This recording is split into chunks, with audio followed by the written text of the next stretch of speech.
All right, let's talk about this story. I was astonished. Maybe I wasn't astonished. To answer this question in the country, like we've got a labor shortage, right, in our country. What do we do with this labor shortage?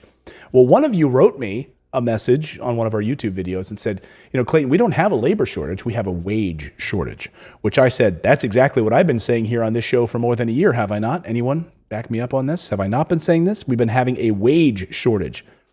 That's the problem. It's not a labor shortage, but not everyone agrees. Not everyone agrees. On Thursday night, Fox News' Laura Ingraham invited bar rescue host John Taffer on to discuss the so-called labor shortage that is somehow only affecting jobs that do not pay very well. Isn't that amazing? How the jobs that don't pay well, there's just a shortage of those. We just can't find workers for those in poor working conditions. You mean, wait a minute, if I make $2.18 an hour, I'm just having trouble finding a person for that job? So, and they also involved a huge amount of risk during the pandemic, right? Grocery store employees who were working on the front lines with no health benefits or anything, and they were there helping people get food every day. These are like, 18-year-old kids. Terrible pay.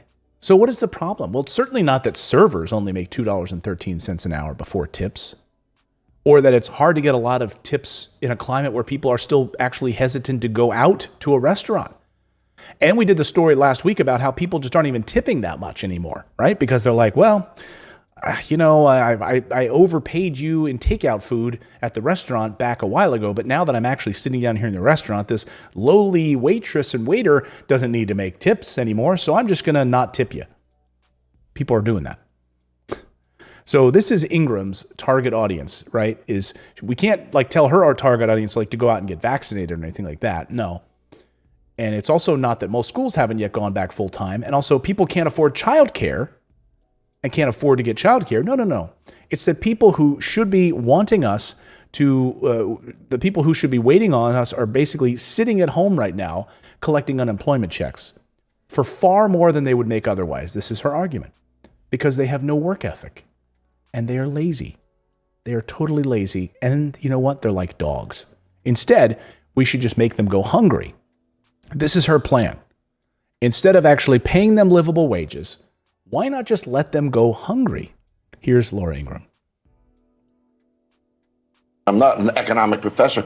If you get $800 a week unemployment benefits, and you live with a partner who also is getting $800 a week unemployment benefits, $1,600 a week, Laura, $83,000 a year for that household in unemployment benefits. The median income in America is only $63,000. We're incentivizing people to stay home. Hold on. First of all, do what he's doing. First of all, do you think maybe that's because nobody's incentivizing them to go to freaking work? Exactly. On top of it, he's just wrong in his numbers. I mean, let me just point this out for a second, right? I mean, to a note, he makes a $63,000 or about that median income argument with two working people. The median income for one person is $35,000. Okay. Which is at least $8,000 less than the living wage literally anywhere in the entire United States. Okay. So okay, that argument's out the window. And it's $10,000 less than literally every state that is not Kentucky, by the way. Sorry, I had to interrupt you. What if we gave that additional unemployment benefits to employers to incentivize people to go to work? Well, what if we just cut off the unemployment? I mean, hunger is a pretty powerful thing. I don't mean physical hunger, because people who truly are in need help.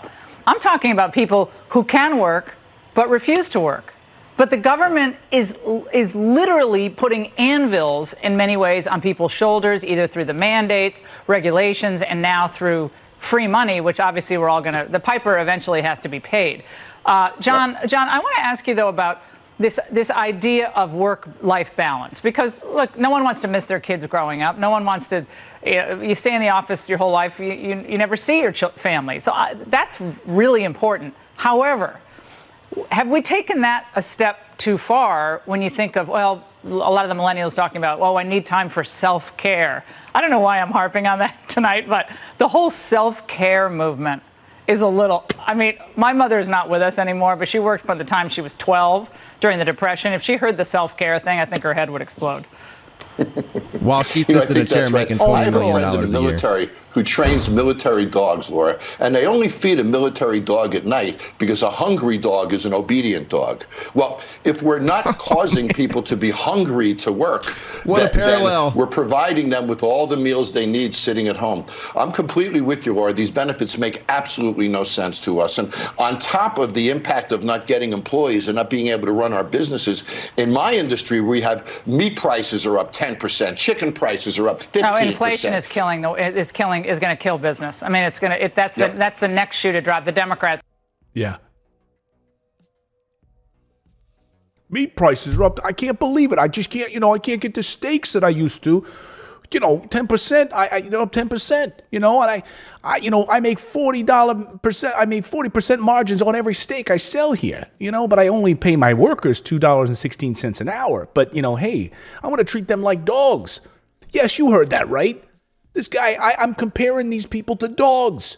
They must be taught to be obedient through being treated cruelly like a dog. And like what? We're going to listen to people like her that make $20 million. I don't know exactly what she makes, but I guarantee her salary is in the double digit millions. And she's going to talk to us like she understands where people are at. Yeah. If you're not incentivizing people to go to work, why would you? Why would I go work for $2.13 an hour and struggle and fight for survival when I am getting a benefit that keeps me, even there's not a lot of people who do that, but even the people who do, I get it. Nothing makes sense. Exactly, Janine. I mean, here's the thing. I mean, Laura Ingraham, what if we just cut the unemployment off? Hunger is a pretty powerful thing. Bar rescue guy. Yeah, they only feed the military dog at night because a hungry dog is an obedient dog. Well, if we're not causing people to be hungry to work. I got an idea, Clayton. We need to start a petition. I got a great idea. We need to cut off the salaries of the Senate and Congress and not give them anything and feed them once a day. All right. Right. And make them work for us. And because we can make them obedient to us if we take away their money and feed them once a day. So let's take away their health care. Let's take away all their benefits. Let's take their furniture budget. They don't need that. And let's just pay them enough that they can eat once a day. And then I bet you they will become the obedient dogs. What? Well, no, I agree with you in part, but no, I think they need that $30,000 a year furniture budget. I'm going to stick with that. I think they absolutely need a good couch.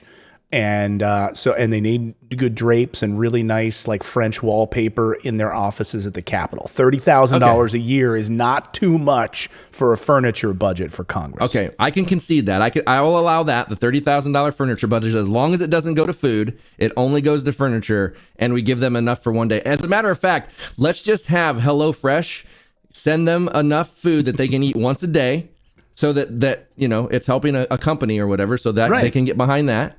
And I like that. Yeah, and then that way they will work for us, and we will decide, what they get, how to ration their food or whatever, and let's see how much they work for us. Those, it's so messed up how lazy they are getting their paychecks from us every month, and $15,000 a month we give them. It's just crazy. Tina Hines says, no, Clayton, no furniture budget. No, I think I'd love to give them a furniture budget and no food, so they'd have to chew on upholstery. That's the only thing they could eat, is they'd have to chew on a chair. Maybe we could just cut it in half so they can't they at least have to buy cheap furniture. Right. Or they could sit on one half of it because it'll fall over. Yeah. Hey, I know what we do. On top of that, let's make it so it has to be IKEA furniture, and they have to assemble it live on video for us to watch. They have to put it together. Yeah. They have to put together particle board, with those little nuggets that have to turn with the little screw thing. It pops into the thing, and you know what I'm talking about. And we only give them half the instructions. Nothing makes sense. Exactly, Janine. Exactly what I've been saying for a long time. Unemployment. Here's the thing: what people don't want to talk about in these statistics is that unemployment is going way down. We hit a new pandemic era low last month. We went from 4 million long-term unemployed down to 3.4 million in 1 month. which is a massive drop. Many of these businesses that are still experiencing a labor shortage are businesses that simply don't want to pay people enough to work at them. Are they gleefully comparing American citizens to dogs? I mean, that's literally what's being said here. And are they saying that this would be better, that they'd be starving to be better off starving as a struggling family? Like, just cut it off. Cut off the food. Hunger is a powerful motivator. My mom worked during the Great Depression. She was 12. I got news for you, Laura. Child labor, we have child labor laws in this country on purpose. So what are you encouraging? Like, now that these families can't put food on their table, send out your 12-year-olds, because send out your entitled 12-year-olds, tell them to get off the Xbox and go shine shoes in the alleyway, or go sell newspapers. Extra, read all about it. And think about the justified crime. If you had people that couldn't feed their family, they're going to steal food. You will have to resort to some sort of crime, because who's going to let their family die of starvation? I wouldn't. They think so backwards. Military dogs, Laura. And they only feed a military dog at night because a hungry dog is an obedient dog. Gosh. Turn around and drink like 3/4 of that alcohol behind you and shut up. How am I going to pay for all this alcohol back here? I can't do it, Laura. Like, I got these people, I got to pay I only pay them $2 an hour, but now you want me to pay them $4 an hour? How am I going to do that, Laura? I can't do that. How am I going to buy this special bourbon back here for my rich guys that come down from Wall Street half the time? How am I going to do that? You're a rich dog. Well, I can't if I find me.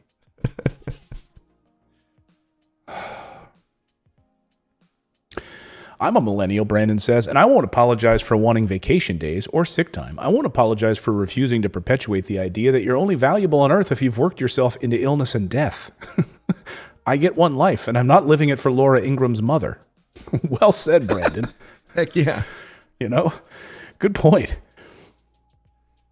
Why is it that rich people think the only way to motivate people in need is to take money away, while the only way to motivate rich people is to give them more money? Which I love is what this moron said at the beginning, right? Which is, why don't we give the businesses the money? That's what we should be doing instead of giving these unemployment benefits out to people, right? That's where we should be giving the money. Incentivize the businesses. $100 a week unemployment benefits. And you live with a partner who also is getting $800 a week unemployment benefits. $1,600 a week, Laura. $83,000 a year for that household in unemployment benefits. The median income in America is only $63,000. We're incentivizing people to stay home. What if we gave that additional unemployment benefits to employers to incentivize people to go to work? I'm a genius.